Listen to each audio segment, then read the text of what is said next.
एक था बादशाह। बादशाह भौतिक रूप में किसी जमीन के एक हिस्से का शासक था। उसकी दोस्ती एक आसील नाग से थी। एक बार वो आसील नाग बादशाह के पास आया और बोला, मैं कुछ दिनों के काम से बाहर जा रहा हूं, इसलिए तुम मेरे घर की रखवाली करना।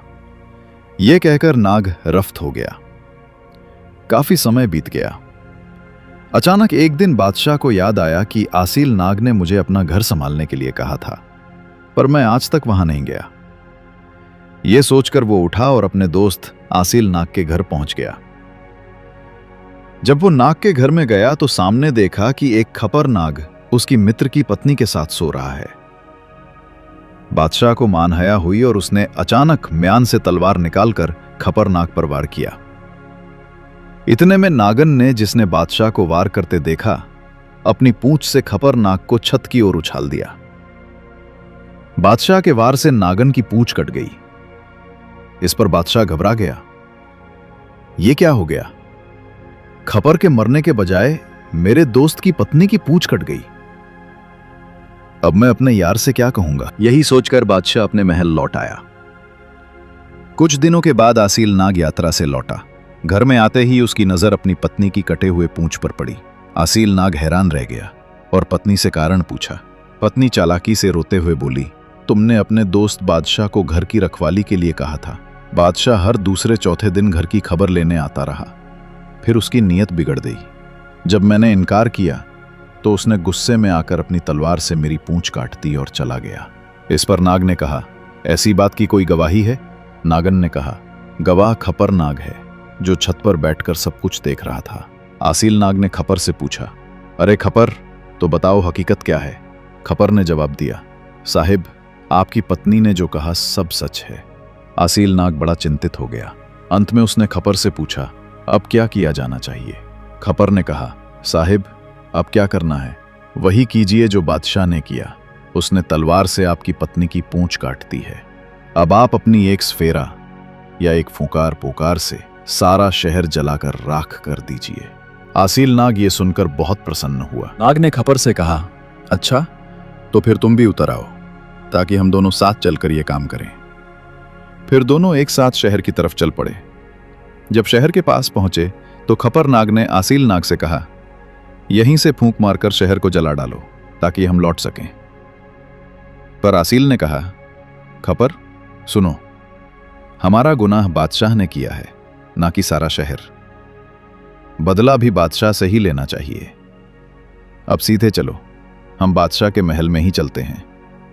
तुम तुरंत जाकर उसके जूते में छिप जाओ और मैं बादशाह के दूध में जहर मिलाकर एक ओर बैठ जाऊंगा। फिर अगर वो दूध पी लेगा तो मर जाएगा, और अगर जूते में पैर डालगा तो तुम काट लेना। ये सलाह मशीहत कर वे दोनों सीधे महल पहुंचे। आसील नाग ने दूध में जहर मिला दिया और एक कोने में बैठ गया, और खपर बादशाह के जूते में जा बैठा। जिस दिन बादशाह नाग के घर गया था और नागन की दुम कट गई थी, उस दिन से वो बहुत उदास रहने लगा। न किसी से बोलता, न बात करता। अमीर वजीरे सब हैरान परेशान थे कि आखिर बादशाह को क्या हुआ। वे भी उसी दिन इकट्ठा होकर बादशाह के पास महल में आए और हाथ जोड़कर अर्ज करने लगे, बादशाह सलामत, आपके साथ क्या परेशानी है? इतने दिन हो गए, न किसी से बोलते हैं न बताते। सारी रियायत इसी वजह से परेशान है। आखिर हम आपके नमक हलाल नौकर हैं।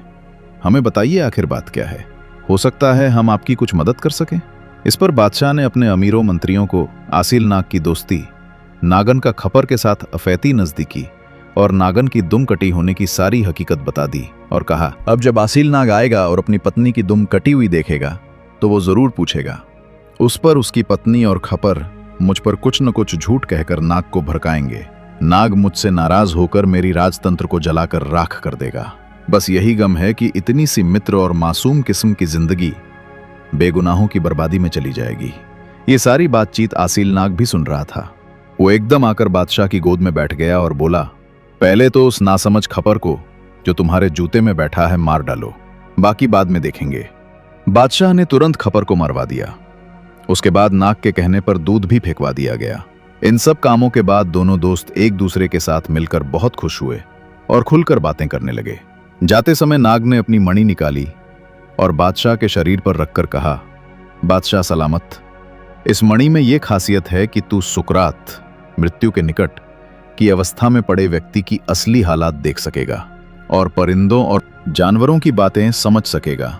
लेकिन याद रखना, अगर तुमने ये बात किसी को भी बताई तो तुरंत मर जाओगे। ये कहकर नाग चला गया। एक बार बादशाह गश्त करते करते शहर के उस इलाके से गुजरा जहां गरीब मछुआरों के घर और दुकानें थे। वहां उसने देखा कि एक जगह लोग इकट्ठा हुए हैं। बादशाह भी उस भीड़ में घुस गया। देखा तो एक कोलही मछुआरा बीमार पड़ा हुआ है और सुकृत मृत्यु सन्निकट की अवस्था में है। कई कोलही उसकी सेवा कर रहे थे। इतने में उसने देखा कि मौत का फरिश्ता आया, जिसके हाथ में एक हरा रेशमी रुमाल था। वो आकर उस बीमार की आत्मा को उठा ले गया और उस आत्मा को उस रुमाल में लपेट कर ले गया। ये दृश्य देखकर बादशाह की आंखों में आंसू आ गए। वो महल वापस चला गया। बादशाह ने रानी को भी कोलही के मरने की बात बताकर रो दिया। ये सुनकर रानी बोली, बादशाह सलामत, इस पर अफसोस करने की क्या बात है? तुम्हारे शहर में कितने ही मरते हैं और कितने ही जीते हैं। पर रानी को यह अचरज हुआ कि एक गरीब के लिए बादशाह क्यों रोया। कुछ दिनों बाद रानी के पिता ससुर बहुत बीमारी की हालत में पड़े। इसलिए बादशाह रानी के साथ अपने ससुराल गया। घर में दाखिल होते ही उसने अपने ससुर को सुकृत की अवस्था में पाया। बादशाह अपने ससुर के सिरहाने बैठ गया। थोड़ी ही देर में उसने देखा कि मौत का फरिश्ता आया, जिसके हाथ में जंगली बेर की टहनी थी। उसने ससुर के शरीर को छुआ और उसकी आत्मा उठा ली और ले गया। ये दृश्य देखकर बादशाह को हंसी आ गई।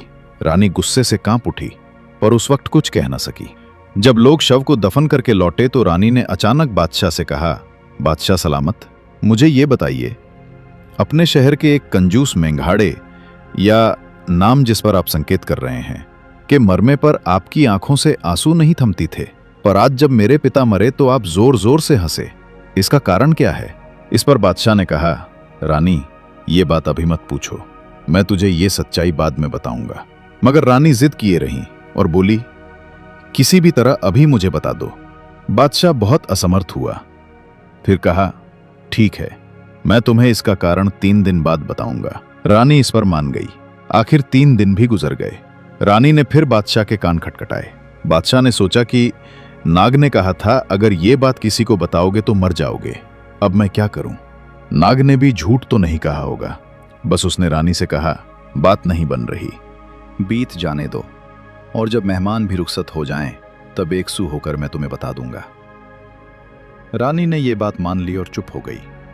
आखिरकार 40 दिन भी बीत गए। चैलम की फातिया हुई। मेहमान जो जहां से आए थे वहां से रानी ने फिर बादशाह को वही बात याद दिलाई। बादशाह को तो पहले ही खबर थी। उसने रानी से कहा, रानी, क्या तुम्हें वाकई इस बात की इतनी फिक्र है? यह तो कोई खास बात है ही नहीं जिसके लिए तुम इतनी जल्दीबाजी कर रही हो। अब मैं तुमसे वादा करता हूं कि अपने देश पहुंचकर तुम्हें सारा सरबस्ता सच बता दूंगा। आखिर हफ्ता भर बीतने के बाद बादशाह अपने राज्य को लौटा। राह में चलते हुए एक जगह देखा कि बकरियों का रेवड़ जंगल में चल रहा है। उनमें एक बकरा भी था जो एक बकरी के पीछे लपक रहा था और बकरी उससे मुंह फेर रही थी। जब बकरे ने ज्यादा जोर किया तो बकरी कहने लगी, तेरी बात मुझे मंजूर है, पर एक शर्त है। पहले उस पास वाले कुएं के तले से घास का गट्ठा मुझे ला कर दे। इस पर बकरे ने कहा, यह तो बेवकूफ बादशाह ही है जो रानी के कहने पर अपनी जान दे रहा है। मुझे तो अगर पास आने न देगी तो मेरे लिए दूसरी हजारों मौजूद हैं। यह कहकर बकरा चला गया। बादशाह ने मन के कारण से बकरे की बात सुन ली। दिल में कहने लगा, अरे मैं तो उस बकरे से भी ज्यादा निकम्मा निकला। मुझ में तो उसकी जितनी भी अकल नहीं है। क्या हुआ अगर यह पत्नी चली भी गई तो दूसरी बिठा लाऊंगा। बेमतलब अपनी जान क्यों गंवाऊं? बादशाह ने तुरंत चरवाहे को बुलाया। उससे वो बकरा खरीद लिया। बादशाह का महल पहुंचते ही रानी ने बात पूछी। अभी रानी के मुंह से बात निकली ही थी कि बादशाह ने सुकून की चाबुक उठाई और रानी को मारने लगा। रानी की चीखें उठने लगीं। बोली, मैंने इस बात से हाथ उठा लिया। मगर बादशाह बोला, नहीं नहीं, पूछो, मैं अभी तुम्हें शुरू से सारी बात बताता हूं। उसने मार मार कर रानी को लहू लुहान कर दिया और वो नीचे गिर पड़ी। उसके बाद बादशाह ने पूछा, अब भी बात जानने की चाह है? रानी ने कहा, मैंने तौबा कर ली, मुझे कोई बात भी नहीं जाननी।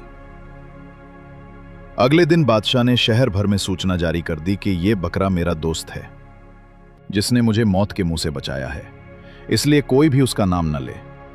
जो भी उसका नाम लेगा उसे फांसी दी जाएगी। बकरा किसी का कितना भी नुकसान करे, उस नुकसान की पूर्ति मेरे खजाने से कर दी जाएगी। उसके बाद बकरे को शहर में खुला छोड़ दिया गया। बकरा भी शहर भर में खुलेआम मजे से घूमता रहा। मजाल थी कि कोई उसका नाम ले, किसी का अगर कुछ भी नुकसान होता तो शाही खजाने से वसूल कर लिया जाता। कुछ ही दिनों में बकरा खा खा कर मोटा ताजा हो गया। बादशाह को भी बकरे की कोई फिक्र ना होती थी। कभी कभी तो वो 2-2, 3-3 दिन शहर में नहीं आता। एक दिन खुदा की मर्जी क्या हुई कि शाम होने लगी थी, बारिश भी खूब हो रही थी और बकरा भी शहर से बाहर निकलकर शहर के पास वाले पहाड़ पर ठंडक में जा बैठा। सूरज डूब गया पर बकरा शहर वापस ना आया। संयोग से 4 लोग उस पहाड़ से गुजरे। भूख के मारे उनका बुरा हाल था। उन्होंने इधर उधर देखा तो देखा कि एक बकरा निहायत बेफिक्री से सोया हुआ है।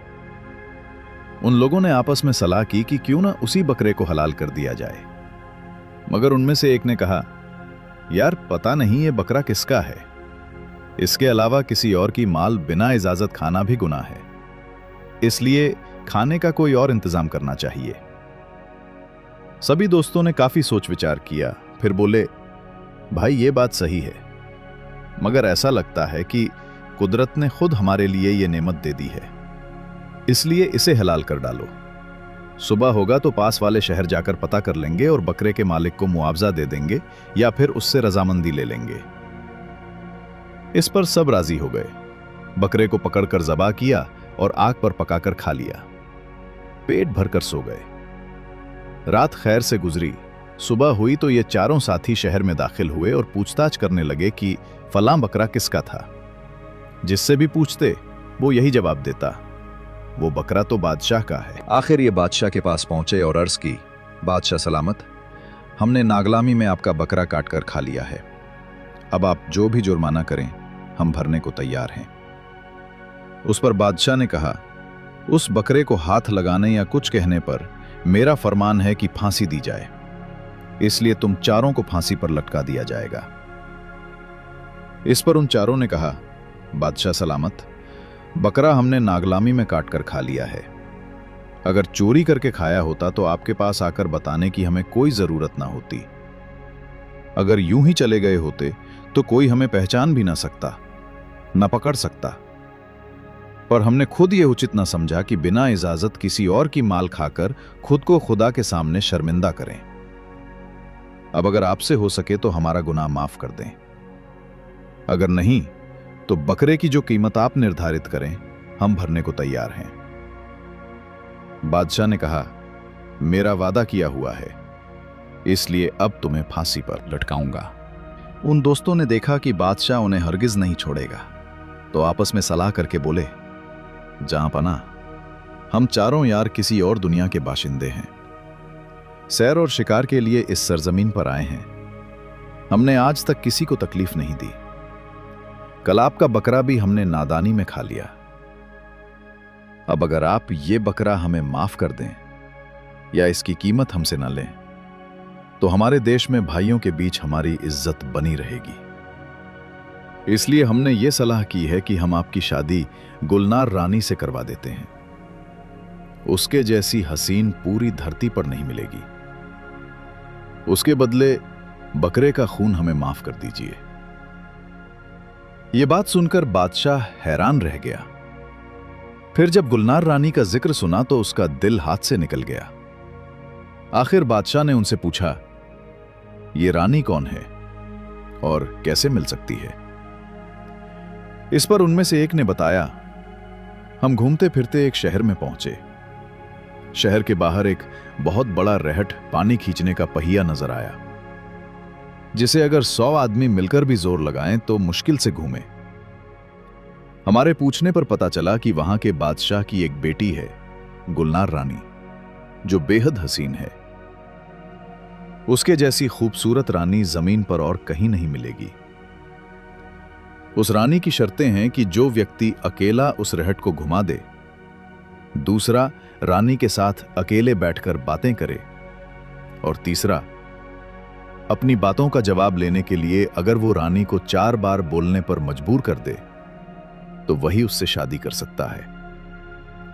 लेकिन जो भी इन शर्तों में हार गया उसे फांसी पर चढ़ा दिया जाएगा। चंचल रानी की जरूरत नहीं थी, इसलिए हम वहां से निकल आए। अब आप पर हमारा एक एहसान रहेगा कि हम वही रानी आपकी शादी में दिलवा दें। बादशाह ने कहा, यह तो बहुत बढ़िया बात है, लेकिन यह तो बताओ कि तुम लोग मेरी मदद कैसे करोगे। चारों ने बताया, आली जय, आप बस रहट पर हाथ रखकर चलना, जोर हम लगाएंगे, लोग हमें देख नहीं पाएंगे, इसका पूरा ध्यान रखिए। लोग यही समझेंगे कि रहट आप ही चला रहे हैं। फिर जब रानी से मुलाकात होगी तो हम चारों दोस्त एक रानी के सिरहाने, तकिए, एक हार में, एक दिए में और एक स्तंभ में छिप जाएंगे। आप पहले रानी से इधर उधर की बातें कीजिए, अगर वो जवाब दे तो बहुत अच्छा, नहीं तो फिर हम चारों में से एक एक बोलना शुरू कर देगा। शायद किसी तरह वो बोल ही पड़े। बादशाह ये बात सुनकर राजी हो गया और उन चारों के साथ लश्कर लेकर गुलनार रानी के देश की ओर रवाना हो गया। कुछ दिन सफर करने के बाद वो गुलनार रानी के शहर पहुंच गया। बादशाह ने लश्कर को एक तरफ पड़ाव डालने का हुक्म दिया और खुद देखने के लिए रहट के पास गया। आजमाने के लिए रहट को 2-3 बार जोर से घुमाया, मगर रहट जरा भी नहीं हिला। इस पर बादशाह को यकीन हो गया कि यार, इन लोगों ने जो कुछ कहा था वो सब सच है। अगले दिन तय समय पर बादशाह ने नक्कारे पर चोट लगवाई। सारे शहर में ये शोर मच गया कि आज फिर रानी का कोई नया आशिक आया है, इसलिए तमाम लोग रहट के पास इकट्ठा हो गए। बादशाह भी सीधा रहट पर पहुंचा। उसने दोस्तों के कहे अनुसार जैसे ही रहट की गद्दी पर हाथ रखा, रहट चलने लगा और पानी बाग को डुबोता हुआ पूरे जोश के साथ शहर की तिपिंग की तरफ बहने लगा। ये हाल देखकर तमाम लोग बादशाह के पास दौड़े आए और बोले, बादशाह सलामत, शहर डूब रहा है, मेहरबानी करके रानी के आशिक को कहिए कि रहट चलाना बंद करे। आखिर बादशाह के आदमी उसके पास आए और बोले, तुम्हें इस शहर के बादशाह ने बुलाया है। भी उन्होंने इतना ही कहा था कि रहट चलना बंद हो गया। बादशाह ने उन आदमियों से कहा, आप लोग चलिए, मैं खुद ही आपके बादशाह के पास आता हूं। जब वे लोग चले गए तो वे चारों यार सामने आए, बादशाह से मिले, फिर आपस में सलाह करके रानी के महल की ओर रवाना हुए। बादशाह भी सीधा गुलनार रानी के पिता के पास पहुंचा और उसे अपने आने का मकसद बताया। गुलनार रानी के पिता ने कहा, तुम भले ही आज रात गुलनार रानी से बातें करो, लेकिन अगर तुम उसे बात करने पर राजी ना कर सकें तो तुम्हें फांसी दी जाएगी, और अगर तुम उसे बोलने पर मजबूर कर दो तो वही तुम्हारी शादी होगी। बादशाह ने यह शर्त मंजूर कर ली और अपने निवास पर लौट गया। शाम को बादशाह ने जल्दी खाना खा लिया और जाकर नक्कारे पर चोट लगवाई। गुलनार रानी की दासियां आईं जो उसे रानी के कमरे में छोड़कर चली गईं। कुछ वक्त तक बादशाह देखता रहा कि शायद रानी अब बोले, पर रानी कहां बोलने वाली थी। बादशाह इधर उधर की बातें करता रहा, पर रानी तो ऐसी खामोश थी जैसे कोई दीवार। आखिर बादशाह तंग आकर बोला, अजब बात है, मैं रानी का मेहमान हूं और रानी बोल भी नहीं रही। अब ये कयामत जैसी रात कैसे गुजरेगी। ऐसा कोई दोस्त भी नहीं जिससे दिल का हाल कहूं। ये कहकर उसने तकिए को आवाज दी, ए यार, तुम ही कुछ बताओ। तकिए में से आवाज आई, जी रानी का दिलबर यार सयाना। रानी ने जब तकिए से आवाज आती सुनी तो गुस्से में आकर तकिए को सिरहाने से उठाया और तोड़ डाला। मरोड़ कर उछाला तो तकिया दूर जाकर गिरा। इस पर तकिए ने कहा, बादशाह सलामत, देखो रानी का गुस्सा, मैंने कौन सा कसूर किया है। सारी जिंदगी रानी के सिरहाने पड़ा रहा हूं, आज सिर्फ आपसे बात की तो मेरी ये हालत कर दी। अब आप भी खामोशी से चल दिए, वरना आपका भी यही हाल होगा जैसा आज मेरे साथ हुआ है। इस पर बादशाह ने कहा, यार तकिया, ये सब बातें ठीक हैं, मैं तो सिर हाथ पर रखकर आया हूं, अब पीठ दिखाना मर्द का काम नहीं। खैर, कम से कम बात करने को साथी तो मिल गया, रात के पहर में आपके साथ कचहरी करेंगे। बादशाह ने तकिए से कहा, अब कोई ऐसी बात सुनाओ जिससे एक रात का पहर तो निकल जाए। तकिए ने जवाब दिया, बादशाह सलामत, आपने जाहिलो बेवजह इस रानी के लिए सर धड़ की बाजी लगा दी है, खुद भी मुसीबत में फंस गए और हमें भी तकलीफ में डाल दिया। खैर, अब आप कहते हैं तो लो सुनो। ये कहकर तकिए ने बात शुरू की, बादशाह सलामत, एक वक्त की बात है, 4 दोस्त हुआ करते थे, एक बढ़ई, दूसरा दर्जी, तीसरा सुनार और चौथा फकीर। चारों ने आपस में सलाह की कि हमारे शहर में कोई धंधा तो नहीं, बैठकर कितना वक्त काटें, आखिर बच्चों का भी पालन करना है, क्यों न किसी दूसरे शहर जाकर धंधा किया जाए। ये तय करके चारों ने अपने अपने औजार उठाए और चल पड़े। चलते चलते एक रेगिस्तान में रात हो, फौरन खाना तैयार कर लिया। खाने पीने के बाद उन्होंने कहा, हमारे पास सामान भी काफी है, अगर हम चारों सो गए तो कोई राहगीर या चोर सारा सामान चुरा सकता है, इसलिए बेहतर है कि बारी बारी जागते रहें। यह तय हुआ कि क्योंकि हम 4 हैं और रात के पहर भी 4 हैं, इसलिए एक एक पहर एक एक जागेगा। फैसला यह हुआ कि पहला पहर बढ़ई का, दूसरा दर्जी का, तीसरा सुनार का और चौथा फकीर का होगा।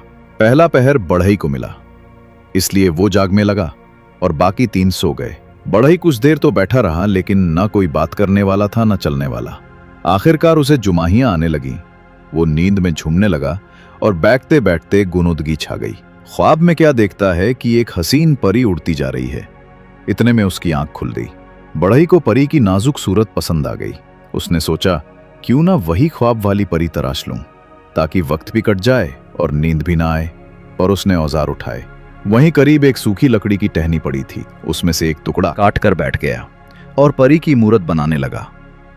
रात का पहर पूरा हुआ तो उसने परी की मूर्ति भी तैयार करके सामने रख दी।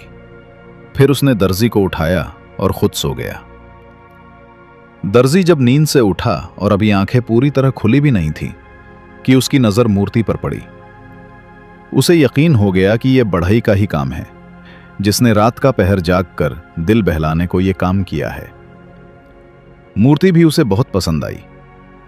उसने फौरन कपड़ा और सुई निकाली और अपने पहर में उस लकड़ी की मूर्ति को झिलमिलाते कपड़े सीकर पहना दिए। उस वक्त रात का दूसरा पहर भी पूरा हो गया। चूंकि अब उसकी ड्यूटी खत्म थी, उसने अपने तीसरे साथी सुनार को जगा दिया और खुद सो गया। सुनार जम्हाइयां लेते हुए मुश्किल से उठा ही था कि उसकी नजर मूर्ति पर पड़ी। देखा तो एक हसीन औरत सामने खड़ी है। बड़ा ताज्जुब हुआ। दिल न रुका तो उसने उसे छू कर देखा। अब यकीन हुआ कि ये तो लकड़ी की मूर्ति है।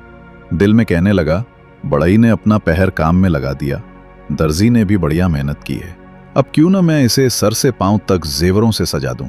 ये सोचकर उसने औजार उठाए और जेवर बनाने लगा। अब रात का आखिरी पहर खत्म होने को था कि तमाम जेवर तैयार करके उसने मूर्ति को पहना दिए। फिर उसने फकीर को उठाया और खुद सो गया। फकीर नींद से जागा तो क्या देखता है कि एक हसीन औरत कपड़े लत्ते पहने 16 श्रृंगार किए खड़ी है। उसका भी दिल न ठहरा।